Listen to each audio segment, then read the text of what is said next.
لیکن اس کے علاوہ معین شخص ہوگا دجال.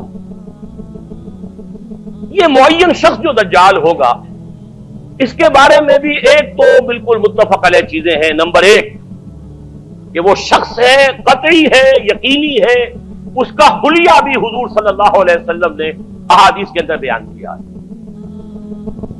دوسری بات یہ ہے کہ اس کے ہاتھ میں قوانین قدرت، گویا کہ تسخیر کائنات گویا کہ نقطۂ عروج کو پہنچ چکی ہے. تمام اختیارات الہی تقریباً اس کے ہاتھ میں آ چکے ہوں. جو بڑے سے بڑے معجزے اللہ تعالیٰ نے نبیوں کو دیے ہیں وہ معجزے کر کے دکھائے گا. وہ مردہ کو زندہ کرے گا، مردہ لوگوں کی افواہوں کو لے کر آئے گا، ان کی روحوں کو، اگرچہ جھوٹی روحیں ہوں گی، وہ شیاطین جن ہوں گے جو ان کا بھیس بدل کر آئیں گے، لیکن یہ کہ وہ لوگوں سے کلام کریں گی. یہ اسپرچولیزم جو اپنی انتہا کو پہنچا ہوا ہے یورپ میں اور مغرب میں، یہ در حقیقت اسی کا ایک مظہر ہے.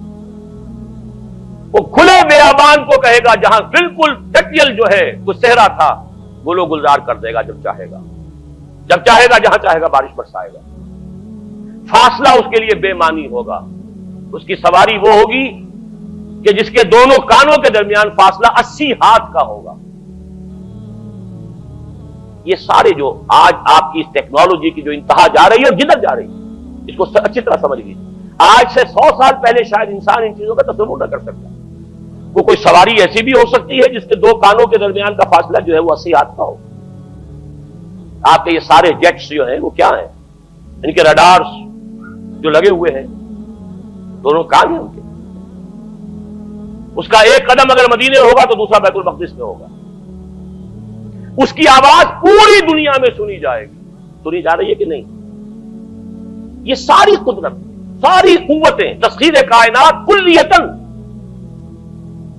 ایک آدمی کو چیر کر دو ٹکڑے کرے گا، دونوں ٹکڑوں کو علیحدہ کرے گا، ان کے درمیان چلے گا اور پھر ان دونوں کو جوڑے گا اور کھڑا کر دے گا. احادیث میں ساری موجود ہے.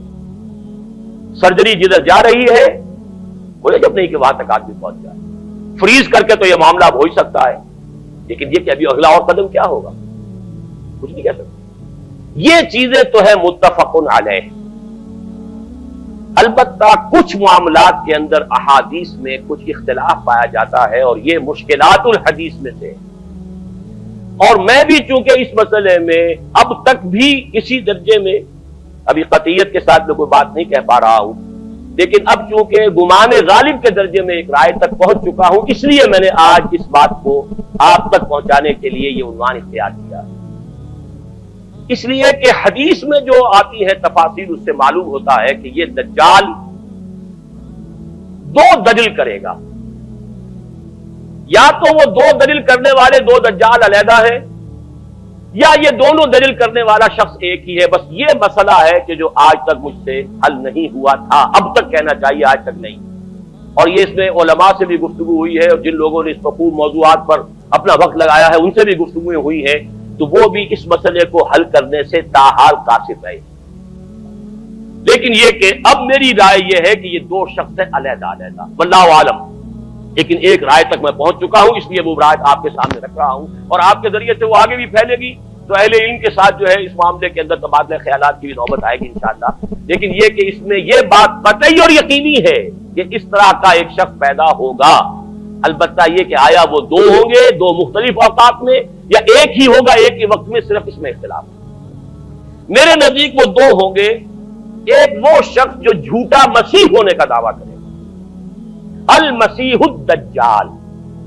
جیسے حضور نے فرمایا میری امت میں 30 دجال اٹھیں گے جو نبی کا دعویٰ کریں گے، جن میں سے 5-6 تو حضور کے اپنے زمانے میں اور آپ سے متصل اٹھ پڑے ہوئے تھے. بعد میں محمد علی باب ہو، بہاء اللہ ہو، قادیانی اور نہ معلوم کہاں کون اٹھے ہوں گے، واللہ عالم. کسی طریقے سے ایک شخص مسیح ہونے کا دعویٰ کر کے کھڑا ہوگا، یہودی ہوگا. یہ ہے اصل میں وہ شے. اور اس میں جو ان دونوں شخصیتوں کے مابین اگر کوئی ذرا سا اگر ابہام رہا ہے تو میں ایک حدیث بھی نوٹ کر کے لایا تھا، حضرت عبادہ ابن صامت رضی اللہ تعالی عنہ سے ہے، عن رسول اللہ ہے، انی حدثتکم عن الدجال حتی خشیت اللہ تعقلوا. میں نے تمہیں دجال کے بارے میں بہت سی باتیں بتائی ہیں تو مجھے یہ گمان ہوا کہ شاید تم اسے سمجھ نہ پاؤ. یہ اندیشہ خود حضور صلی اللہ علیہ وسلم کو ہوا ہے، اور یہ سنن ابی داؤد کی روایت ہے۔ بہرحال میں جو کچھ عرض کر رہا ہوں کہ میں اس رائے تک پہنچا ہوں کہ یہ دو علیحدہ شخصیتیں ہیں۔ ایک تو یہ ہے کہ ایک مسیح الدجال کھڑا ہوگا یہ ایک دعویٰ کر کے کہ میں مسیح ہوں، چونکہ اس کا زمانہ بالکل قریب آ چکا، اس لیے میں آپ کو اس کے بارے میں خبردار کر رہا ہوں۔ دوسرا جو مسیح جس کی شخصیت مسیح دجال کی آتی ہے، دجال اکبر، میں صرف اشارہ کروں گا، پھر کبھی انشاءاللہ اس موضوع پر تفصیل سے گفتگو ہوگی، وہ میرے نزدیک بالکل قریب قیامت کی ایک علامت ہے۔ جو خدائی کا دعویٰ کرے وہ جھوٹا خدا ہوگا، یہ جھوٹا مسیح ہوگا، المسیح الدجال۔ الدجال الاکبر وہ ہوگا کہ جو قیامت کے بالکل قریب کی تین نشانیاں ہیں، جبکہ وہ آ جائیں گی تو حدیث میں آتا ہے کہ اس کے بعد کسی شخص کے ایمان لانے کا، توبہ کرنے کا فائدہ نہیں ہوگا۔ ویسے تو علامات قیامت جو ہے ان میں سب سے پہلی میں نے بتایا تھا حضور کی بعثت خود علامات میں سے، اس کے بعد 10 علامتیں حضور نے گنوائی ہیں، اور وہ تدریجاً پوری ہوتی چلی جائیں گی۔ آخری علامات کے لیے حدیث سن لیجیے، عن ابی ہریرہ رضی اللہ تعالی عنہ قال قال رسول اللہ صلی اللہ علیہ وسلم ثلاث اذا خرجنا لا ينفع نفسا ایمانا لم تكن آمنت من قبل او کسبت فی ایمانها خیرا، طلوع الشمس من المغرب وخروج الدجال ودابۃ الارض۔ تین نشانیاں وہ ہیں کہ جب وہ ظاہر ہو جائیں گی تو پھر کسی کا ایمان لانا مفید نہیں ہوگا جو پہلے ایمان نہیں لایا تھا، یا جس نے اس سے قبل اپنے ایمان میں کچھ اعمال صالحہ کی کمائی نہیں کی تھی، یعنی گویا کہ توبہ کا دروازہ بند ہو جائے گا۔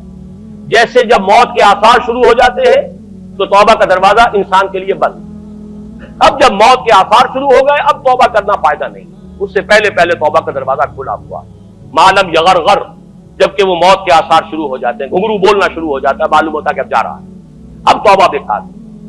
اسی طریقے سے پوری نوع انسانی کے لیے توبہ کا دروازہ بند ہوگا ایک وقت میں آ کر کہ اب کسی کے لیے توبہ نہیں، ایمان نہیں، اور اس کے لیے تین علامتیں بیان ہوئی ہیں، یہ بھی مسلم شریف کی روایت ہے۔ آپ نے فرمایا تین چیزیں وہ ہیں کہ جب وہ ظاہر ہو گئیں تو پھر کسی کا ایمان لانا جو اس سے پہلے ایمان نہیں لایا تھا، اور اپنے ایمان میں اس نے کچھ اعمال صالحہ کی کمائی نہیں کی تھی، اب قتل مفید نہیں ہوگا اس کے لیے ایمان لانا۔ وہ تین نشانیاں ہیں، طلوع الشمس من المغرب، سورج مغرب سے طلوع ہوگا، نظام شمسی میں کوئی اختلال ایسا ہوگا کہ جس سے سورج بجائے مغرب سے نکلے گا، وہ خروج الدجال ودابۃ الارض، ایک زمین سے کوئی چوپایا برآمد ہوگا، بعض احادیث میں آتا ہے کہ مروہ کے قریب سے وہ برآمد ہوگا جو گفتگو کرے گا انسانوں سے، یہ بالکل خرق عادت، یعنی وہ چیزیں کہ جن کا کوئی تعلق اب اسباب جو ہے دنیا کے ان سے کوئی تعلق نہیں ہے، کوئی فزیکل لا سے تعلق نہیں ہے، وہ بالکل معجزے ہوں گے، خرق عادت ہوگا۔ اور خروج دجال، وہ دجال جو خدائی کا دعویٰ کرے گا، اور حدیث میں آتا ہے کہ بہت کم لوگ ہوں گے کہ جو اس کے سامنے رک سکیں گے، اکثر و بیشتر جو کمزور ایمان والے لوگ ہوں گے وہ اسے خدا تسلیم کر کے اس کی پرستش شروع کر دیں۔ میرے نزدیک یہ آخری چھلنی ہوگی جو لگائی جائے گی اہل ایمان کو ایک طرف کرنے کی، اور یہ قیامت کی نشانیوں میں سے، آخری نشانیوں میں سے ہے۔